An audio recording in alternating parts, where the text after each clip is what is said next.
हरियाणा विधानसभा चुनाव को लेकर गहमागहमी काफी तेज है। देखिए, कांग्रेस ने उम्मीदवारों की अपनी पहली सूची जारी कर दी है। इस लिस्ट में 32 प्रत्याशियों के नाम शामिल हैं, जिसमें रेसलर विनेश फोगाट भी हैं। भारत को कुश्ती में मेडल दिलाने वाले पहलवान विनेश फोगाट हरियाणा के सियासी दंगल में शक्ति प्रदर्शन करने के लिए तैयार हैं।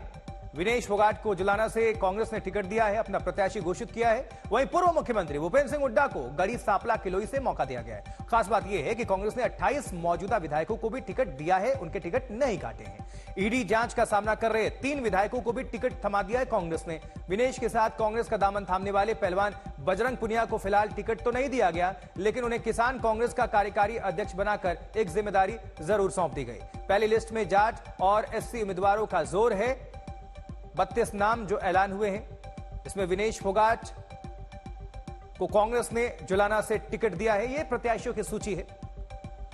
और वहीं पूर्व मुख्यमंत्री भूपेंद्र हुड्डा समेत सभी 28 विधायकों को टिकट दिया है कांग्रेस ने।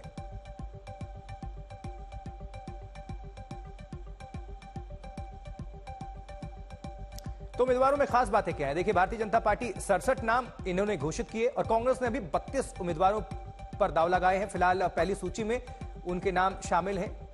32 उम्मीदवार घोषित, बीजेपी ने 67 और वहीं कांग्रेस ने 32 उम्मीदवार घोषित किए। और कांग्रेस सीएम के दावेदार कौन कौन से हैं, देखिए जरा। पूर्व मुख्यमंत्री भूपेंद्र हुड्डा इसमें शामिल हैं, कुमारी शैलजा, रणदीप सुरजेवाला। ये अभी जोर आजमाइश होगी पार्टी के अंदर भी। अब भारतीय जनता पार्टी ने 67 प्रत्याशियों पर दाव खेला है और कांग्रेस ने पहली सूची में 32 नामों का ऐलान किया है।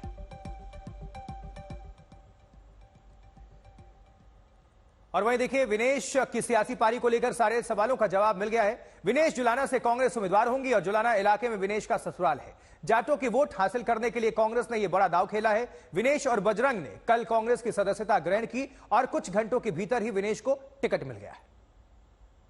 बोलते हैं ना कि बुरे टाइम में पता लगता है कि अपना कौन है।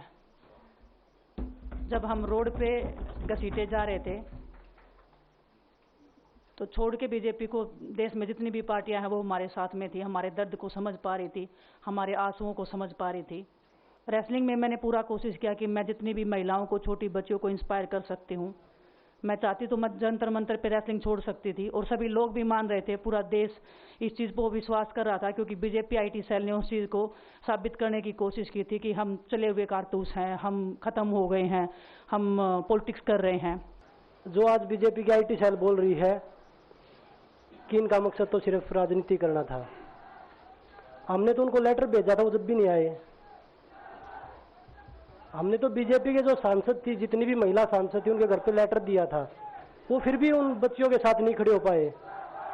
कांग्रेस पार्टी तो बिना कुछ हमने इनको बताया ये वहाँ पे हमारे साथ खड़े हुए। तो देश की बेटियों की जो आवाज़ उठाई उसका भुगतान हम कर रहे हैं। लेकिन ये चीज़ हमें पता लगी कि जो अत्याचार बेटियों पे हुआ जंतर मंतर पे, उसके साथ सिर्फ बीजेपी पार्टी खड़ी हुई और सभी पार्टी हमारे साथ खड़ी थी। अब आपको सुनवाते हैं कि विनेश फोगाट के कांग्रेस में जाने पर सीएम नायब सिंह सैनी ने क्या कुछ कहा है। कांग्रेस इस बात को स्पष्ट करे कि उसकी मंशा क्या है, उसकी सोच क्या है। कांग्रेस की सोच, आदरणीय मोदी जी ने जो भी फैसले किए हैं, देश हित के अंदर किए हैं, एक भी ऐसा फैसला नहीं है जिसका विरोध कांग्रेस ने न किया हो। और अब तो हद ही पार हुई है। कांग्रेस इस बात को स्पष्ट करे, क्योंकि ये लोग कांग्रेस के, ये कभी खिलाड़ियों के नाम के ऊपर राजनीति करते हैं, कभी सैनिकों के नाम के ऊपर राजनीति करते हैं, कभी किसानों के नाम के ऊपर राजनीति करते हैं, कभी युवाओं के नाम के ऊपर राजनीति करते हैं, परंतु ये करते कुछ नहीं है। उनके नाम के ऊपर झूठ बोल करके राजनीति करने का काम करते हैं। चंडीगढ़ आप सभी को लिए चलेंगे असीम बस्ती के पास, हमारे संवाददाता जुड़ चुके हैं। असीम, सब ये जानना चाहते हैं कि एक खिलाड़ी के तौर पर विनेश फोगाट, बजरंग पुनिया का सबने समर्थन किया, देश लामबंद था, लेकिन जब वो पॉलिटिकल पार्टी ज्वाइन कर ली है, उन्होंने सियासत में एंट्री मार ली है दंगल छोड़कर, तो क्या ये समर्थन मिल पाएगा? कांग्रेस को कितना एडवांटेज मिलेगा? भारतीय जनता पार्टी हमलावर है, ये क्या वोट एक साथ आएंगे या बटेंगे? ये सब कुछ हलचल, क्या खबर है अभी पूरे हरियाणा में इसको लेकर? देखो, एक बात तो तय है कि जैसे ये शामिल हुए तो कांग्रेस के जो कैंपेन है उसको एक एक्सेलरेशन मिला है, क्योंकि विनेश फोगाट हो या बजरंग पुनिया हो, ये चैंपियन है अपने स्पोर्ट्स के। इन्होंने ओलंपिक्स में जो है किस तरह का जौहर दिखाया है, सभी को पता है। एज अ स्पोर्ट्स पर्सन वो पूरे नेशन के थे, लेकिन जैसे ही उन्होंने पॉलिटिक्स ज्वाइन की है वो एक कांग्रेस पार्टी के साथ चले गए, उस एक पॉलिटिकल सेगमेंट के साथ जुड़ गए। डेफिनेटली उससे होता क्या है कि बीजेपी वहां अपने कैंडिडेट उतारेगी, बीजेपी अपने लोगों के लिए कैंपेन करेगी, या दूसरी पार्टी अपने लोगों के लिए कैंपेन करेंगी, तो वो डिवाइड तो होगा ही होगा।